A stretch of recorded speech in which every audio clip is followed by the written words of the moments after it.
especial, né?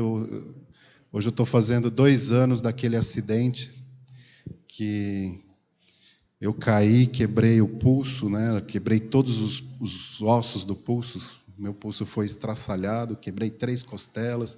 Os irmãos lembram como que eu fiquei aqui, né? Não conseguia segurar o microfone com essa mão, né? E graças a Deus a gente olha para as coisas que vão acontecendo e vão ficando para trás, né? Isso é tudo passado e a gente vai agradecendo o Senhor por todas as coisas que acontecem conosco e os aprendizados que a gente tem e as bênçãos que Ele descarrega, né, nas nossas vidas. Mas vamos lá, nós vimos no domingo passado o início desse estudo no início desse estudo de Hebreus 9, alguns conceitos que, quando eu estava preparando, eu entendi que eram importantes de serem colocados, porque são conceitos básicos para nós entendermos a palavra de Deus. E é muito comum, quando nós estudamos doutrinas, a gente puxa assim aquele assunto ali, né? E aquilo te leva para várias outras coisas. E eu já comentei aqui que eu preciso me policiar quando eu estou estudando, quando eu estou preparando alguma coisa da palavra de Deus, porque eu vou indo, daqui a pouco eu estou lá na frente, ou num assunto já muito diferente daquilo que era o meu objetivo inicial, porque uma coisa vai puxando a outra. E a Bíblia, ela é assim, né? Ela é um livro que vai complementando as informações, adicionando e nunca negando aquilo que foi colocado lá. Então, em Gênesis 1, 2, 3, nunca vai negar, Êxodo não vai negar o que está em Gênesis, e assim sucessivamente, até chegarmos ao livro do Apocalipse. Então, é muito importante nós entendermos esses conceitos e essas doutrinas, esses ensinos que nós vamos aprendendo na palavra de Deus. Eu costumo sempre dizer que aquela pessoa que não crê na literalidade de Gênesis 1, de Gênesis 2, vai ter dificuldade de compreender, de entender toda a palavra de Deus. Porque se você não crê que Deus criou o universo, que Deus criou todas as coisas, e que Ele criou o homem à sua imagem e semelhança, como que isso vai depois trazer entendimento das outras coisas? E é muito triste quando eu vejo irmãos nossos querendo dar um jeitinho no texto ali de Gênesis, porque a ciência, né? Então, assim, não tem. Ou é a palavra de Deus, ou a ciência, né? E eu já mostrei para vocês aqui que a boa ciência tem confirmado a palavra de Deus. E isso que é legal, que é bacana. Então, nós vimos, domingo passado, para a gente poder contextualizar e continuar a nossa aula, a questão das alianças. E nós vimos que a aliança nada mais é do que um pacto, um contrato, e um conjunto de propostas pelas quais Deus promete bênçãos definidas para aqueles com quem Ele pactua. E nós vimos 2 tipos de aliança. Nós temos a aliança condicional e a aliança incondicional, onde a aliança condicional é aquele do tipo assim, eu faço isso se você fizer aquilo, né? E a incondicional é eu farei, independente das atitudes do pactuante. O que mais? Vimos as alianças de Deus, eu pus aqui rapidamente para vocês essas 8, onde eu mostrei que as 2 que estão em branco aqui, né, são condicionais e as outras são incondicionais. Então, nós temos a edênica e a mosaica como alianças condicionais. E coloquei aquela questão, então, de temos que verificar essa questão das alianças antiga e da nova aliança. Muita gente confunde e acha que a antiga aliança é a aliança abrâmica. E não é a aliança abrâmica. A antiga aliança que nós colocamos aqui é a aliança com Moisés. O povo de Israel é a lei. Então, mostrando essa questão, eu coloquei esse gráfico aqui para vocês, né, onde fica um pouco mais claro, porque nós temos dentro a aliança abrâmica sendo uma aliança incondicional de Deus, feita com Abraão, e depois confirmada com Isaac, com Abraão, Isaac e Jacó, né, depois, e as outras, onde cada um dessas promessas que Deus fez para Abraão, envolvendo terra, semente e bênção, ele reafirma com novas alianças, incondicionais também, né? E isso é muito interessante isso, porque a aliança abrâmica é a base de tudo, certo? E você vai ter, então, depois a da terra de Israel, a davídica e a nova aliança, que é talvez o assunto mais importante nosso aqui, que está ligado à promessa de bênção. E um detalhe muito importante aqui, que poucas pessoas também têm conhecimento ou que se lembram disso, é que... Pado, sumiu aqui o meu gráfico. Isso, obrigado. Onde eu estava.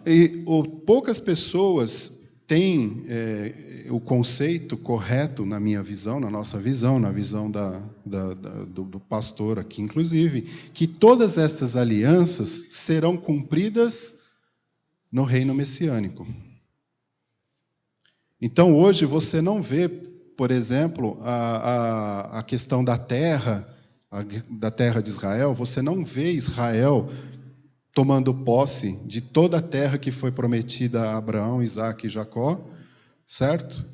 E aos nossos olhos hoje isso é impossível de acontecer, porque Israel, se você olhar lá no mapa, uma tripinha pequenininha, né?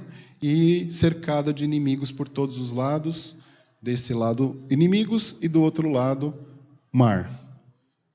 Mas a terra, Deus prometeu e ele vai cumprir. Quando? No reino. Mesma coisa com Davi, onde ele vai reinar, onde ele vai ser rei, a casa dele vai estar reinando com o trono. E também a nova aliança, que nós vamos ver com maiores detalhes ainda hoje, né? O que mais?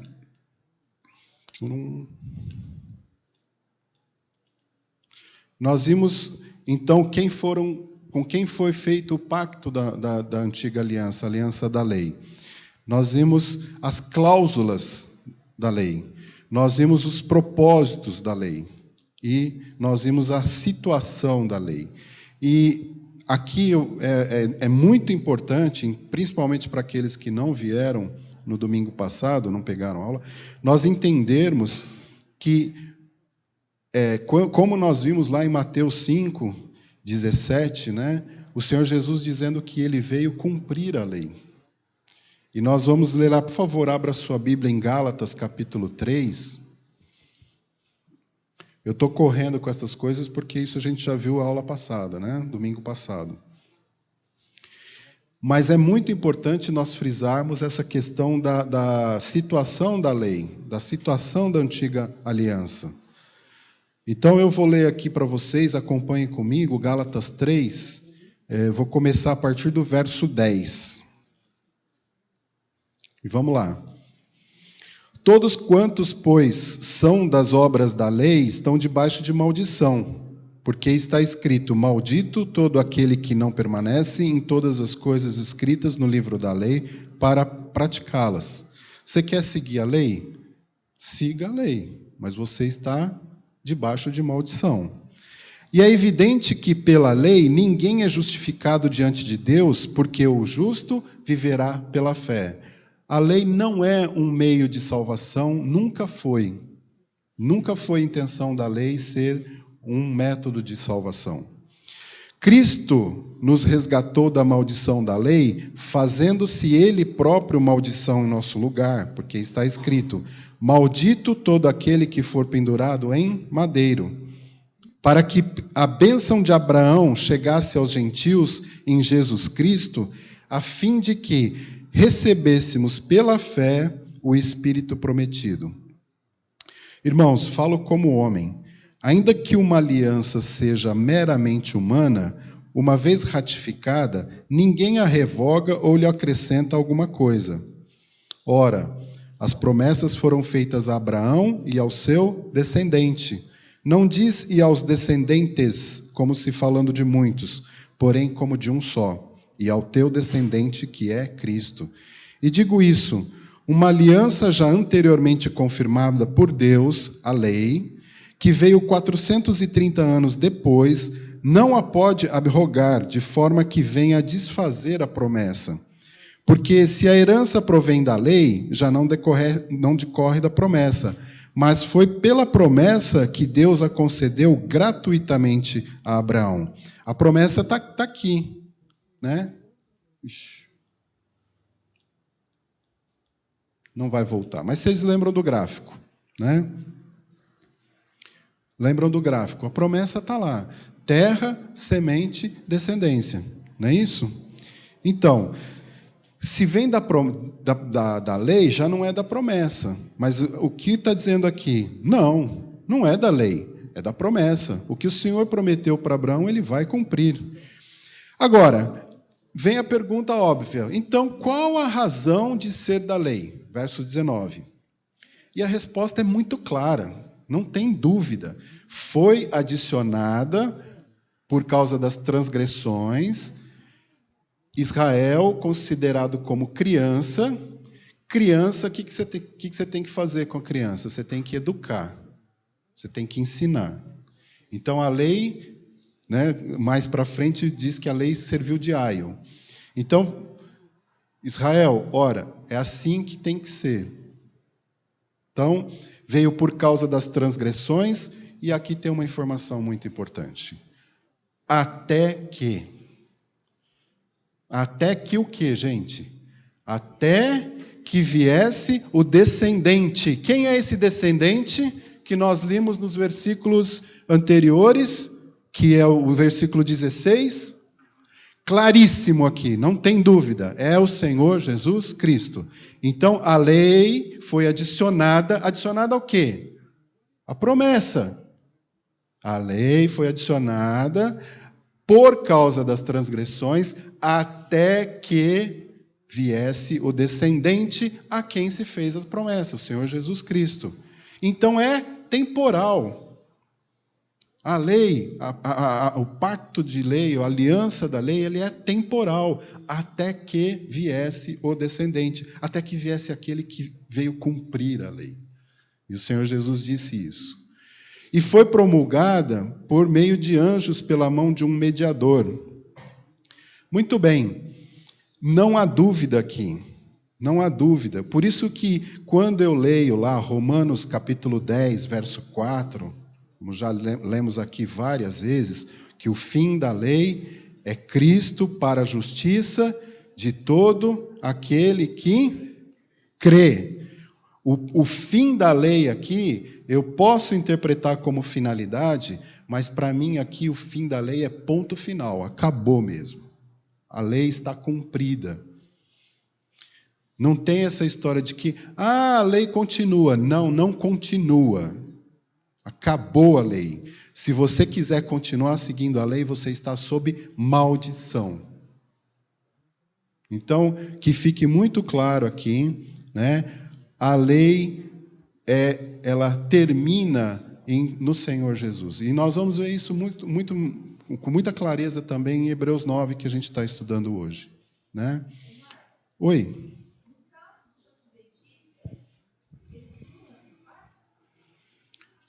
Os adventistas, eles interpretam a Bíblia de outro jeito, da maneira deles, né?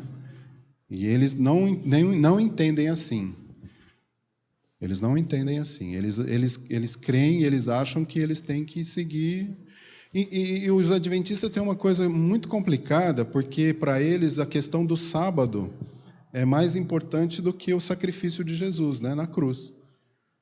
Porque se você não guardar o sábado, você vai para o inferno. Então, para que Jesus morreu na cruz? Qual o valor do sacrifício de Jesus na cruz? Agora, nós acabamos de ler aqui que ninguém vai ser justificado pela lei, mas sim pela fé. Então, é muito complicado. Agora, se você entrar em sites adventistas e ler alguma coisa estudar sobre o adventismo, você vai ouvir os argumentos deles lá. Mas são todos argumentos que, infelizmente, não são interpretados da maneira correta, né? Então, é aquela coisa do texto fora de contexto. Mas nós vimos isso aqui, né? Se eu tenho que obedecer um mandamento, eu tenho que obedecer os todos. Porque se eu pisar na bola em relação a um, eu sou condenado por todos. É isso que a Bíblia ensina, né? Então, essa questão do sábado é realmente muito interessante. E até a Derlene perguntou aqui, mas e o judeu, né? O judeu, ele tem um compromisso perpétuo com o sábado. Mas a pergunta é, Derlene, e o judeu que aceita o Senhor Jesus hoje? Ele entra embaixo da graça, né? Então, ele não precisa cumprir o sábado. Mas o judeu que não aceitou o Senhor Jesus, ele está lá pendurado na lei. Não é isso? Então, é isso. Muito bem. E aí, eu deixei uma lição de casa para vocês aí, que eu tenho certeza que ninguém fez, né? Absoluta, certeza total, 100% ninguém fez. Se a nova aliança é um pacto com a nação de Israel, a pergunta óbvia que vem, nós vimos isso lá em Jeremias 31, vamos ver depois direito, qual é a relação da igreja, nós, corpo de Cristo, com a nova aliança? Se a nova aliança, nós vimos lá no gráfico, ela vem da abrâmica, embaixo da promessa. Bom, vamos lá. Jeremias 31. Quem está com o microfone aí, lê para mim os versos de 31 a 34, de Jeremias 31. Então, Jeremias 31 a 34. Quais são as promessas da nova aliança? Eis aí vem dias, diz o Senhor, em que afirmarei nova aliança com a casa de Israel e com a casa de Judá. Não conforme a aliança que fiz com seus pais, no dia em que os tomei pela mão, para os tirar da terra do Egito, porquanto eles anularam a minha aliança, não obstante eu os haver desposado, diz o Senhor. Porque esta é a aliança que firmarei com a casa de Israel, depois daqueles dias, diz o Senhor. Na mente lhes imprimirei as minhas leis, também no coração lhes inscreverei. Eu serei o seu Deus e eles serão o meu povo. Não ensinará jamais cada um ao seu próximo, nem cada um ao seu irmão, dizendo, conhece ao Senhor, porque todos me conhecerão, desde o menor até o maior deles, diz o Senhor. Pois perdoarei as suas iniquidades e dos seus pecados jamais me lembrarei. Legal. Agora, alguém leia para mim Ezequiel.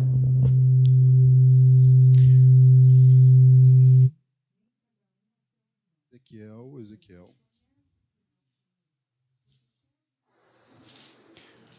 Leia para mim Ezequiel 26, os versículos 26 e 27. Eu anotei errado. Desculpa, é 36, né?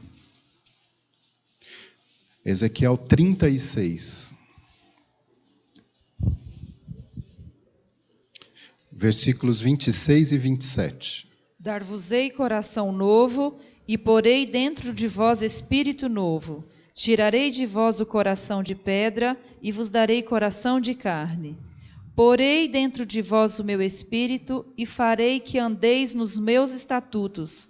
Guardeis os meus juízos, e os observeis. Então, aqui o profeta Ezequiel também falando sobre a questão da nova aliança. Então, quais são as promessas da nova aliança? Pessoal, vamos ver isso com bastante cuidado para a gente poder responder a nossa questão. Então, a primeira coisa que nós lemos aí, porei a minha lei no seu interior e as escreverei no seu coração. Como é que era antes, na lei antiga? A lei estava na pedra, estava nos livros, nos rolos. Agora ela vai ser escrita no coração, né? Então, nós vimos com a Andréia aqui, isso chama-se circuncisão do coração ou novo nascimento. Então, esse é o termo que a gente conhece bastante aqui, né? Dar-vos-ei coração novo, é um novo nascimento, e porei de vós o espírito novo. E aí, tem mais uma coisa muito legal aqui que nós vimos em em Jeremias. Eu serei o seu Deus e eles serão o meu povo.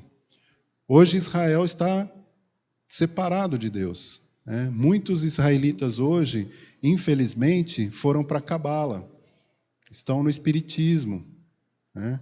Então, se desviaram totalmente do Deus eterno, do Deus de Israel. Então, nós teremos aqui na nova aliança um novo relacionamento com Deus, entre Israel e Deus, né? Diga, Ricardo.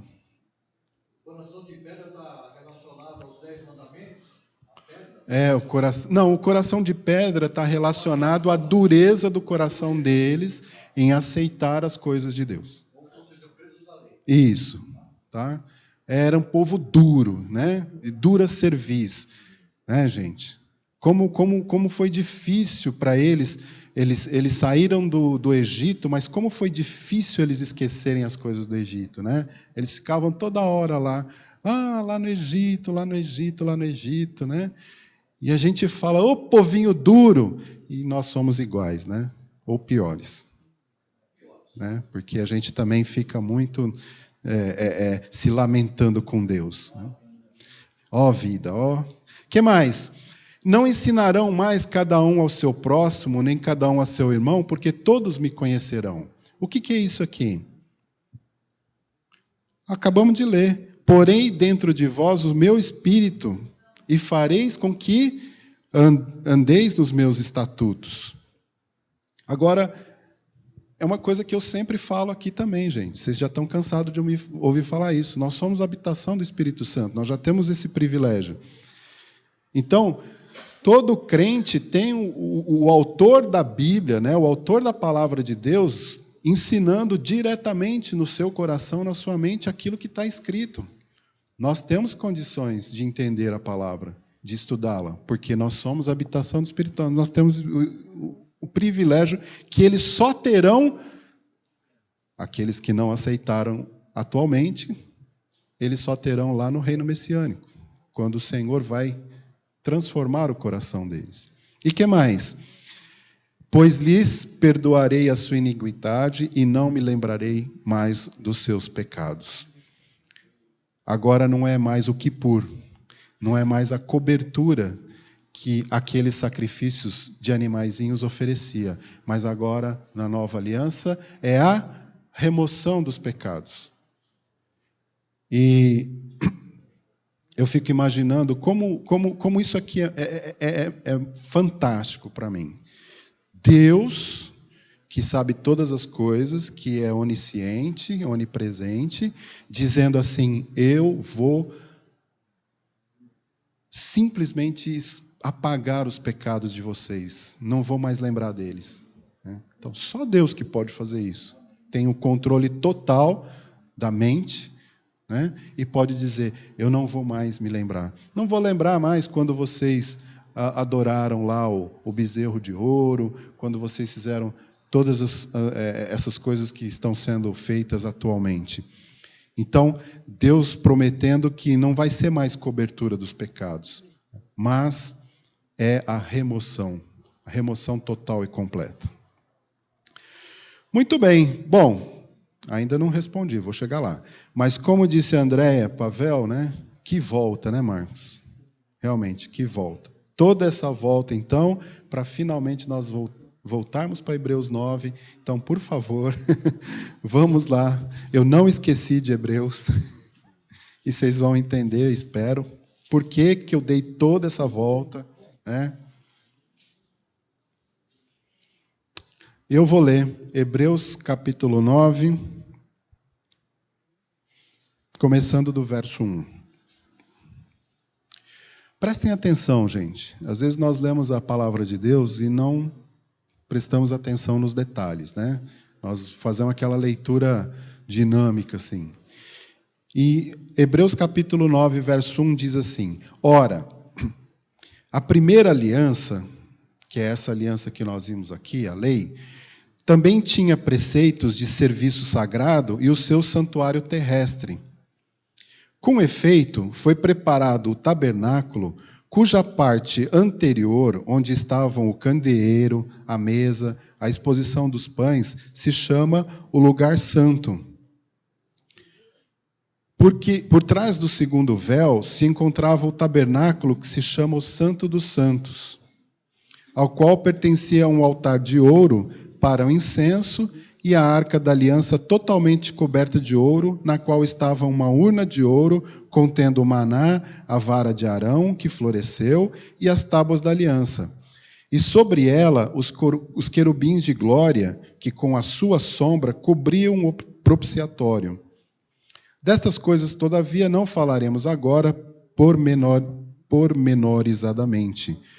Ora, depois de tudo isso, assim preparado, continuamente entram no primeiro tabernáculo os sacerdotes para realizar os serviços sagrados. Mas no segundo o quê? No segundo cômodo, né, véu, o sumo sacerdote, ele sozinho, uma vez por ano, não sem sangue, que oferece por si e pelos pecados de ignorância do povo, querendo com isto dar a entender o Espírito Santo que ainda o caminho do santo lugar não se manifestou enquanto o primeiro tabernáculo continua erguido. O véu estava lá ainda. Lembram-se disso? É isto o quê? Uma parábola para a época presente. E segundo esta, se oferecem tanto dons como sacrifícios, embora estes, no tocante à consciência, sejam ineficazes para aperfeiçoar aquele que presta culto, os quais não passam de ordenanças da carne, baseadas somente em comidas e bebidas e diversas abluções impostas até o tempo oportuno de reforma. O que o autor de Hebreus, inspirado pelo Espírito Santo, está falando aqui? Lembram-se que a carta aos Hebreus foi escrita aos judeus que estavam querendo voltar para o judaísmo. Hebreus, judeus convertidos, que estavam querendo voltar lá para o judaísmo. Porque eles estavam sendo perseguidos. Eles não aguentavam mais tanta perseguição, tanta dificuldade. E aí, então, nós vamos vendo a cada capítulo o autor mostrando, olha, era assim, mas agora não é mais. E tudo que nós temos agora é superior ao que nós tínhamos, é melhor.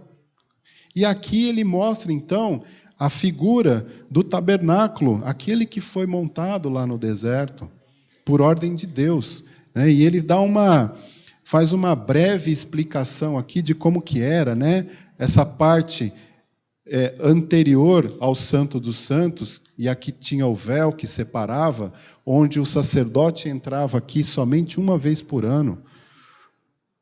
E aqui ele fala, nós lemos aqui os utensílios que ficavam aqui dentro, e os sacerdotes trabalhavam aqui dentro, eles tinham que manter a luz do candelabro aqui 100% acesa, não podia apagar nunca, né?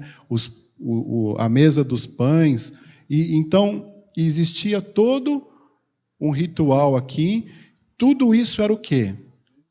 Parábola.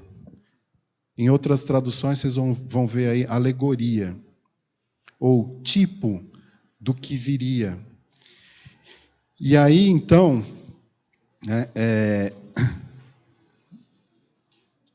quando nós, continuando a leitura aqui, vamos ver.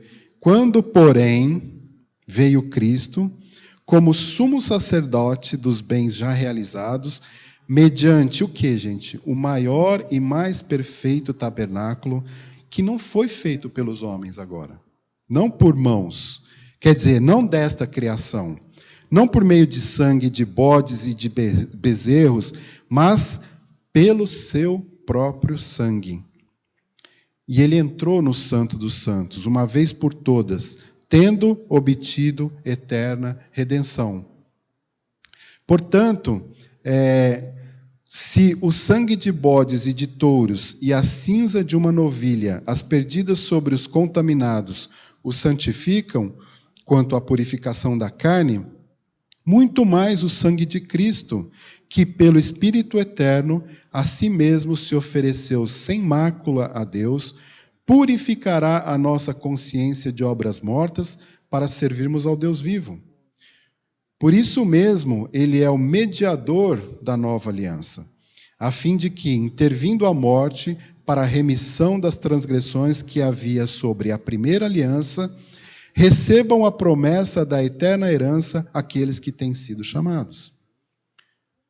Então nós temos aqui a apresentação da nova aliança pelo autor de Hebreus. De novo, nós já tínhamos visto lá em Hebreus 8 e aqui ele está falando de novo. E tem dois textos aqui, Mateus e Marcos, que fazem uma referência ao Senhor Jesus falando. Alguém leia para mim Mateus 26, 26 a 29. Não vamos ler Marcos, vamos ler o texto de Mateus.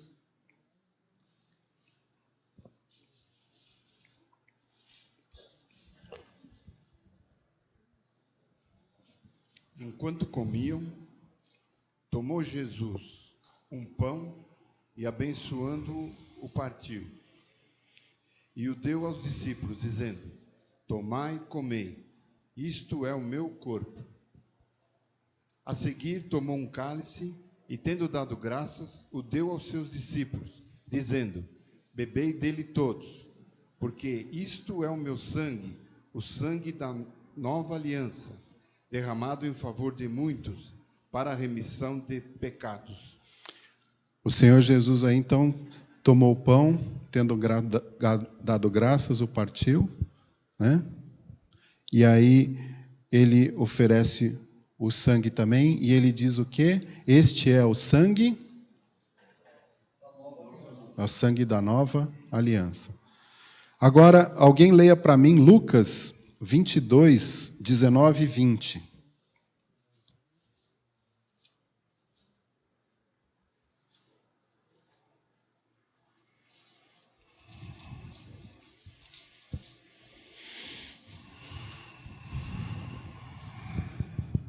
E tomou o pão, deu graças, partiu e deu-lhes, dizendo: isto é o meu corpo, que por vós é dado.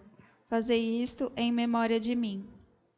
Semelhantemente, tomou o cálice depois da ceia, dizendo: este é o cálice da nova aliança, no meu sangue derramado por vós. E olha que interessante, aqui em Lucas, está dizendo assim: este é o cálice da nova aliança no meu sangue. Nós não vamos ler 1 Coríntios 11, porque esse texto é lido toda Santa Ceia aqui, toda ceia que a gente comemora aqui. Então, quem não sabe decorar esses versículos aqui, pode começar a decorar, Porque eu estou entregando o que eu recebi, que o Senhor Jesus, na noite em que foi traído, tomando o pão, e aí ele menciona esse texto que nós lemos aqui.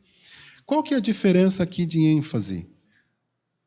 Lá em Mateus e em Marcos, o Senhor Jesus assim: esse é o sangue da nova aliança. E Lucas diz: esse é a nova aliança no meu sangue, que é confirmado lá em 1 Coríntios, capítulo 11, verso 23 a 26. Qual que é a diferença aqui? Por que essa diferença de ênfase, gente? Tem diferença? Esse é o sangue da nova aliança e esse é a nova aliança no meu sangue?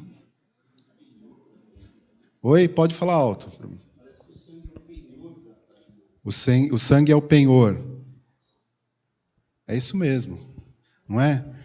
O sangue é é aquele que vai fazer, que vai ratificar, que vai estabelecer a aliança, o pacto. Então, a nova aliança é uma aliança de sangue.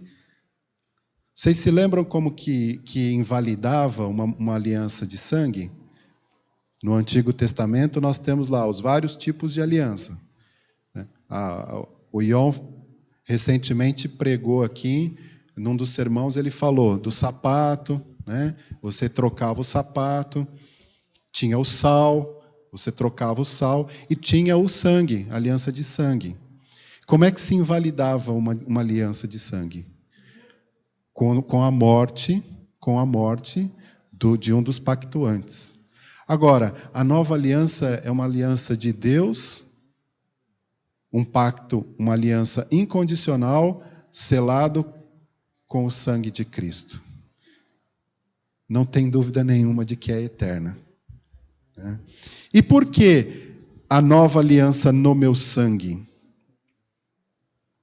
Por quê? Porque o início dessa nova aliança começa na morte de Jesus. Quando Jesus fala, quando nós lemos lá em Lucas 22, ele está dizendo, olha, essa é a nova aliança no meu sangue. Quando o Senhor Jesus está derramando o seu sangue. E é o que nós estamos lendo aqui. Voltem para Hebreus capítulo 9.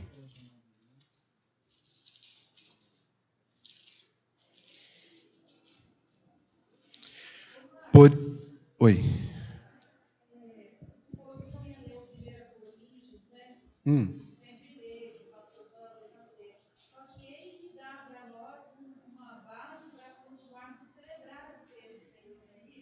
Eu vou falar depois sobre isso. Quando a gente for responder a pergunta, né? Então, assim, por isso mesmo, ele quem? O Senhor Jesus é o mediador da nova aliança, a fim de que, intervindo a morte para a remissão das transgressões que havia sobre a primeira aliança, né, recebam a promessa da eterna herança aqueles que têm sido chamados. Esse é, então, o início da nova aliança. Entenderam? Continuando aqui, porque onde há testamento, é necessário... O que acontece aqui? Cadê os advogados daqui? Para me explicar isso aqui. Né? Derlene é advogada. Quando que um testamento passa a valer? Eu faço o meu testamento em vida. Certo? Vou deixar um monte de dívida para o meu filho pagar. Não vou fazer isso. Tadinho. Mas, enquanto eu estiver vivo, a casa lá é minha. É a única coisa que eu tenho, a casa. Certo? Agora, onde há testamento, é necessária que intervenha a morte do testador, pois um testamento só é confirmado no caso de mortos, visto que de maneira nenhuma tem força de lei enquanto vive o testador. Está lá. Eu posso mudar o meu testamento a hora que eu quiser. Enquanto eu estiver vivo, eu posso fazer isso. Pelo que nem a primeira aliança foi sancionada sem sangue, foi com sangue sim. Porque, havendo Moisés proclamado todos os mandamentos segundo a lei a todo o povo, tomou o sangue dos bezerros, dos bodes, com água e lã, tinta de escarlata e sopo, e aspergiu não só o próprio livro, como também sobre todo o povo, dizendo: este é o sangue da aliança, a qual Deus prescreveu para vós outros. Igualmente também aspergiu com sangue o tabernáculo e todos os utensílios do serviço sagrado. Por que ele fez isso?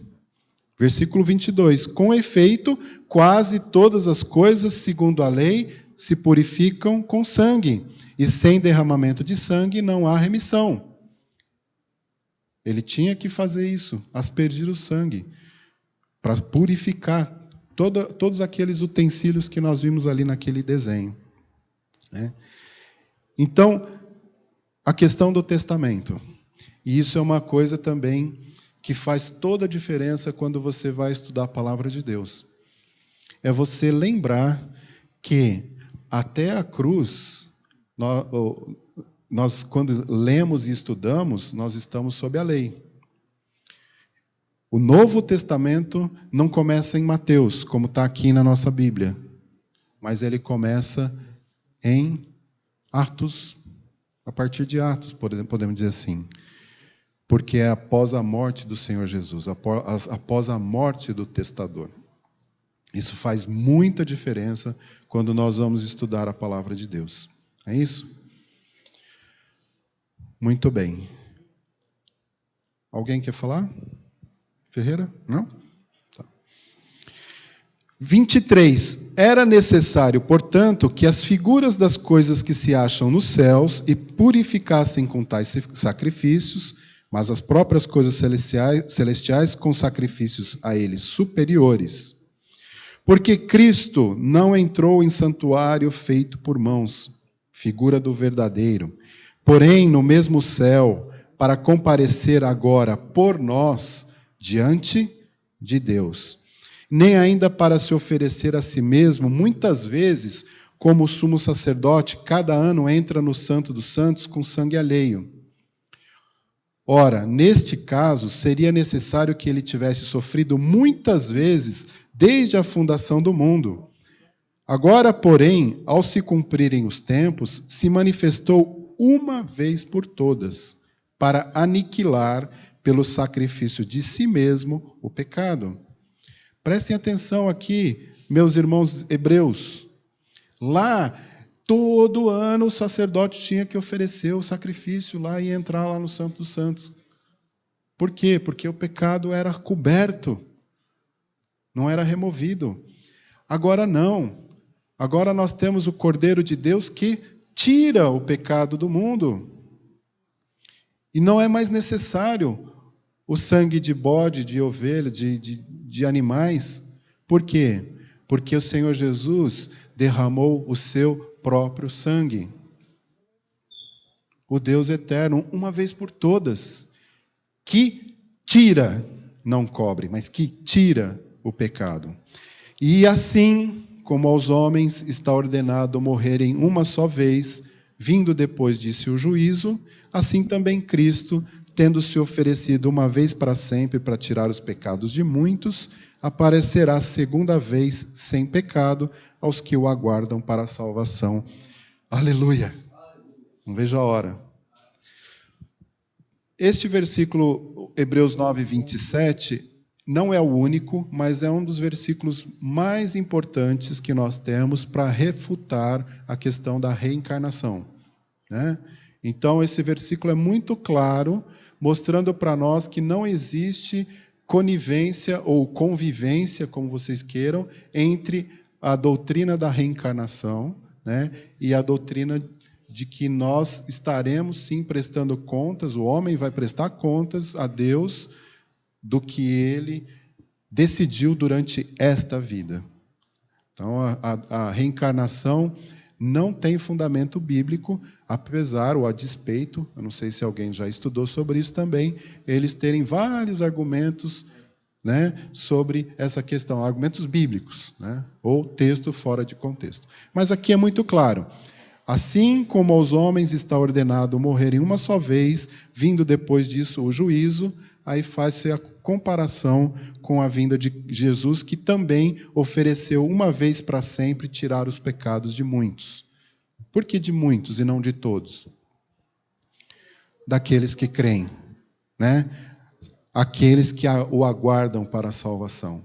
Essa é a diferença. Então, a diferença entre a vida eterna e a morte eterna é uma pessoa. É o Senhor Jesus. Não é isso mesmo, gente? Bom, chega de enrolação. Vamos responder? Então, desculpa. Aqui, então, nós temos um sacrifício melhor.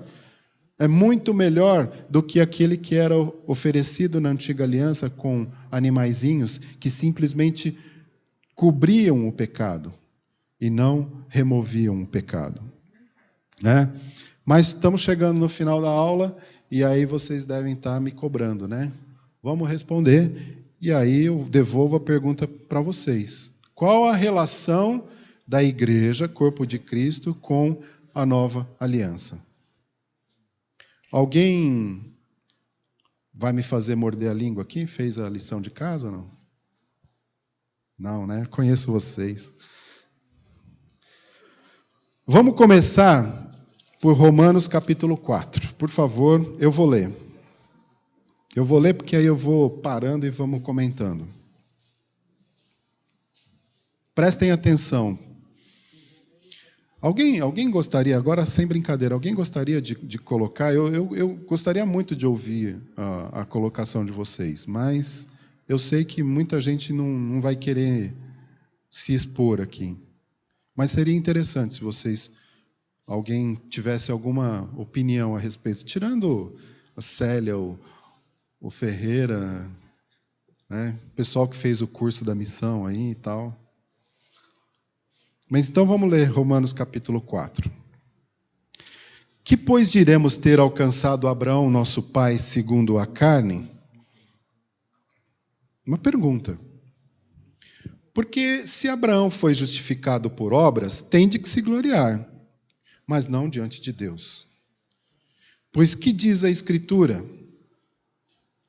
Abraão fez maravilhas. Não, Abraão creu em Deus, e isso lhe foi imputado para a justiça. Ou seja, Abraão foi declarado justo. Ora, ao que trabalha, o salário não é considerado como favor, e sim como dívida. Obras é pago com obras, né? Mas ao que não trabalha, porém crê naquele que justifica o ímpio, a sua fé lhe é atribuída como justiça. E é assim também que Davi declara ser bem-aventurado o homem a quem Deus atribui justiça, independente de obras. Imagina a nossa situação se nós dependêssemos das nossas obras. Nós estávamos no inferno mesmo. Mas Davi diz assim: bem-aventurados aqueles cujas iniquidades são perdoadas e cujos pecados são cobertos. Bem-aventurado o homem a quem o Senhor jamais imputará pecado. Promessa da nova aliança. Não vou mais lembrar do pecado de vocês. Dos seus pecados não mais me lembrarei. Só Deus pode fazer isso. Quantas bobagens, quantas besteiras eu fiz e faço na minha vida, eu quero esquecer, mas não dá, não consigo. Fica martelando lá. Vem, pois, esta bem-aventurança exclusivamente sobre os circuncisos, ou seja, os israelitas, ou sobre os incircuncisos? Visto que dizemos, a fé foi imputada a Abraão para justiça. Agora, como lhe foi atribuída? Ele era circunciso ou incircunciso? Abraão era judeu ou não era judeu? Boa pergunta. Abraão era judeu ou não era judeu? Por quê? Porque ele não era filho do neto dele. Impossível isso, né? Mas israelita é considerado aquele que é descendente de Israel. Quem é Israel, gente? Jacó, que teve o seu nome mudado para Israel. E judeu, descendente do filho de Jacó, de Israel, Judá, da qual vem o Senhor Jesus, o Messias. Mas hoje, judeu virou sinônimo de israelita. Agora, como que foi atribuída? Abraão era judeu ou não era judeu? Ele estava circuncidado ou não? A resposta está aí. Não. Não no regime da circuncisão, e sim quando incircunciso. E recebeu o sinal da circuncisão como selo da justiça da fé que teve quando ainda incircunciso, para vir a ser o pai de todos os que creem, embora não circuncidados, a fim de que lhes fosse imputada a justiça, e pai da circuncisão, isto é, daqueles que não são apenas circuncisos, mas também andam nas pisadas da fé que teve Abraão, nosso pai, antes de ser circuncidado. Não foi por intermédio da lei que Abraão ou a sua descendência coube a promessa de ser herdeiro do mundo, e sim mediante a justiça da fé. Vocês se lembram do texto que nós lemos em Gálatas? A lei veio quantos anos depois? 430 anos depois. A promessa já tinha sido feita lá. Pois, se os da lei é que são os herdeiros, olha aí, pessoal, já não tem mais promessa. Anula-se a fé. Vamos praticar, vamos seguir a lei. Mas a lei suscita a ira. E onde não há lei, também não há transgressão. Essa é a razão por que provém da fé, para que seja segundo a graça, a fim de que seja firme a promessa para toda a descendência, não somente ao que está no regime da lei, olha eu aqui, mas também ao que é da fé que teve Abraão. E aí vem uma explicação muito importante. Porque Abraão é pai de todos nós, como está escrito, por pai de muitas nações te constituí. Perante aquele no qual creu, o Deus que vivifica os mortos e chama à existência as coisas que não existem. Abraão, esperando contra a esperança, creu para vir a ser pai de muitas nações, segundo lhe fora dito, assim será a tua descendência. E sem enfraquecer na fé, embora levasse em conta o seu próprio corpo amortecido, sendo já de 100 anos, e a idade avançada de Sara, não duvidou, por incredulidade, da promessa de Deus, mas pela fé se fortaleceu, dando glórias a Deus, estando plenamente convicto de que ele era poderoso para cumprir o que prometera. Isso é fé. É fé quando eu entendo que aquilo só pode ter sido feito por Deus. E é Deus cumprindo. Pelo que isso lhe foi imputado para a justiça, e não somente por causa dele está escrito que lhe foi levado em conta, mas também por nossa causa, posto que a nós igualmente nos será imputado, a saber, a nós que cremos naquele que ressuscitou dentre os mortos a Jesus nosso Senhor, o qual foi entregue por causa das nossas transgressões e ressuscitou por causa da nossa justificação. Você crê? Amém. Justificado, pois, mediante a fé, temos paz com Deus, por meio do nosso Senhor Jesus Cristo. Agora vamos voltar lá para Gálatas 3. Muito claro aqui, gente, que a promessa foi feita antes da lei e que a lei não justifica ninguém. Abraão foi justificado pela fé. Voltando para Gálatas 3, nós já lemos esse texto aqui, mas precisamos reler. Para a gente poder terminar o nosso raciocínio aqui. Gálatas 3:6. É o caso de Abraão, que creu em Deus, e isso lhe foi imputado para a justiça. Quando nós lemos isso foi-lhe imputado para a justiça, Deus declarou Abraão justo. Sabeis, pois, que, olha só, os da fé é que são filhos de Abraão. Ora, tendo a Escritura previsto que Deus justificaria pela fé os gentios, pré-anunciou o Evangelho a Abraão. Quando o Senhor Jesus disse assim para Abraão, eu creio que era ele lá, em ti serão benditos todos os povos, o que ele estava fazendo ali? Pré-anunciando o Evangelho a Abraão. De modo que os da fé são abençoados com o crente Abraão. Todos quantos, pois, são da obras da lei, estão debaixo de maldição, porque está escrito, maldito todo aquele que não permanece em todas as coisas escritas no livro da lei para praticá-las. De novo, é evidente que pela lei ninguém é justificado diante de Deus, porque o justo viverá pela fé. Ora, a lei não procede de fé, mas aquele que observar os seus preceitos, por eles viverá. E Cristo nos resgatou da maldição da lei, fazendo-se Ele próprio maldição em nosso lugar, porque está escrito, maldito todo aquele que for pendurado em madeiro, para que a bênção de Abraão, presta atenção, para que a bênção de Abraão, que bênção? Terra, semente e bênção. Não confundam, terra, semente e bênção. Terceira, bênção. É muito claro isso. Não está dizendo que a terra, mas está dizendo que a bênção. Vocês entenderam isso? Eu preciso falar de novo. Vocês se lembram que o Abraão, terra, semente e bênção. Aqui está falando bênção. Para que a bênção de Abraão chegasse, olha eu aí, aos gentios, em Jesus Cristo, a fim de que recebêssemos pela lei. Ah, não? O que está aí, Ricardo? Pela fé, o Espírito prometido. A mesma coisa que aconteceu com Abraão.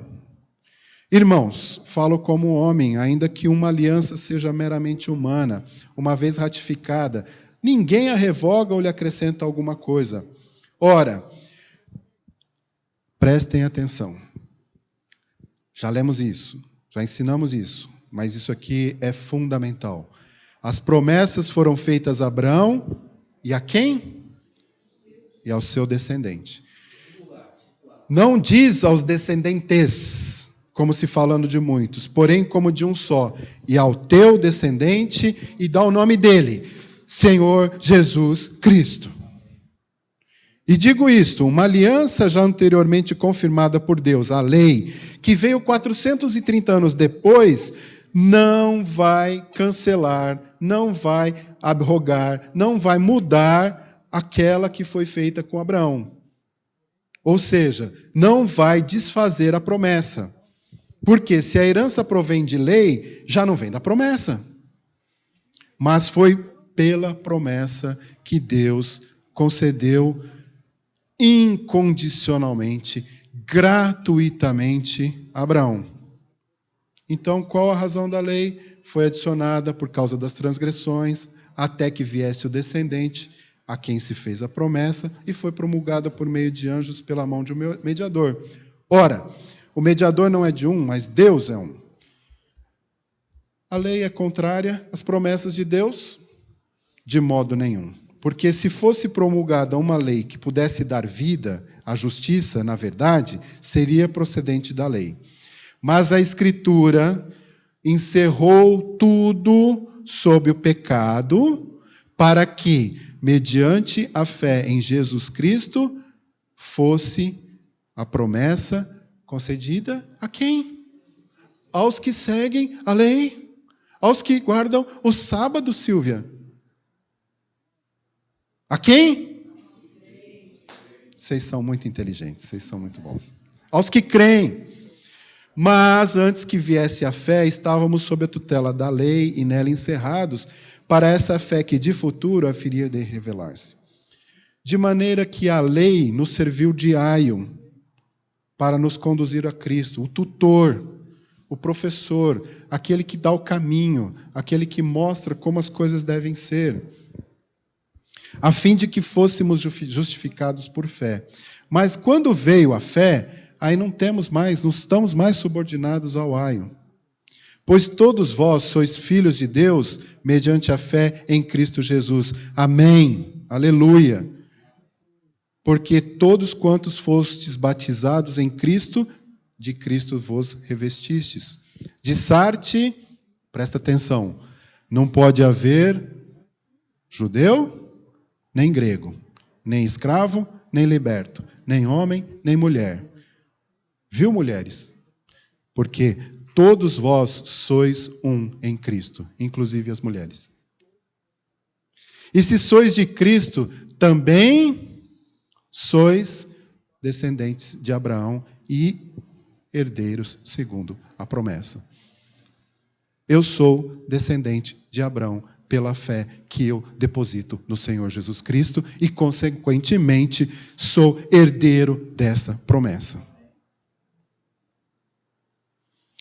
Efésios capítulo 2. Bem, dúvidas, por favor, eu estarei aqui após a escola bíblica dominical até umas 3 horas, porque eu preciso votar ainda, mas eu estou aqui, tá bom?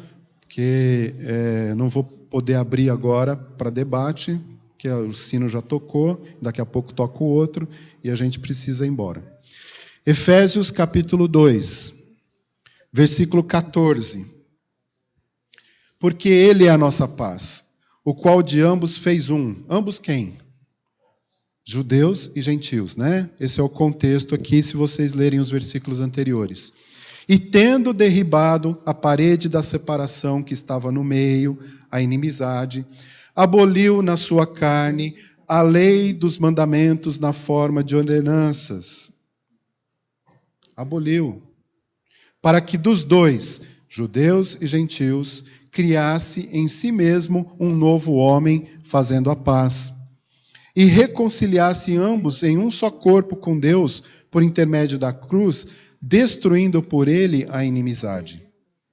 E vindo, evangelizou a paz a vós outros que estáveis longe, e paz também aos que estavam perto, porque por ele ambos temos acesso ao Pai em um Espírito. Assim, vocês já não são mais estrangeiros e peregrinos, mas concidadãos dos santos. E sois da família de Deus, edificados sobre os fundamentos dos apóstolos e profetas, sendo ele mesmo, Cristo Jesus, a pedra angular, no qual todo edifício bem ajustado cresce para santuário dedicado ao Senhor, no qual também vós juntamente estáis sendo edificados para a habitação de Deus no Espírito. Judeus e gentios, formando um corpo único, que nós chamamos de igreja. 2 Coríntios 3, estou terminando, 2 minutinhos. 2 Coríntios 3, versículo 2. Vós sois a nossa carta, escrita em nosso coração, conhecida e lida por todos os homens, estando já manifestos como carta de Cristo, produzida pelo nosso ministério, escrita não com tinta, mas pelo Espírito do Deus vivente, não em tábuas de pedra, mas em tábuas de carne, isto é, nos corações. E é por intermédio de Cristo que temos tal confiança em Deus. Não que por nós mesmos sejamos capazes de pensar alguma coisa como se partisse de nós. Pelo contrário, a nossa suficiência vem de Deus, o qual nos habilitou para sermos, o quê, gente? Ministros de uma nova aliança. Não da letra. E quando fala-se letra aqui, entenda-se lei.